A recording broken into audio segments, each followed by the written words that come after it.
Dedicado para Chabuquita Carabina. Isabelita Sánchez, porque hoy está de cumpleaños. Uy, uy, uy, ahí está la delegación de Antabamba. Artesanía, buen día. Artesanía Guamaní presente. Con hermosas mujeres, hombres aguerridos que bailan la guaidía. Para corazón de Grau, Amita Carapa.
Gracias, Juanita Contreras. Gracias a mis amigos de Antabamba. Y ahora sí, invitamos a todo el público para que pasen a las graderías. Invitamos a todo el público para que pasen a las graderías para dar inicio ya al concurso de guailías y pastores. Eso, qué bonito. Comenzamos con el concurso. La Hermandad del Arte. ¿Dónde está la familia de Misca? ¿Dónde está Misca, Misca, Misca? Saludos a Nelson, Palomino y Guzmán. Nos vamos a la gradería, señores. Nos vamos a la gradería. Hoy no vamos a ver corrida de toros, pero sí vamos a ver el concurso de guailía.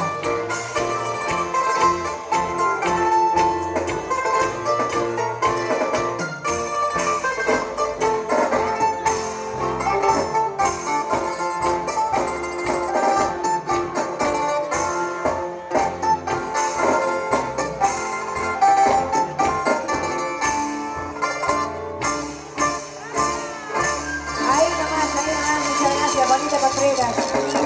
Un aplauso a la delegación de Antabamba.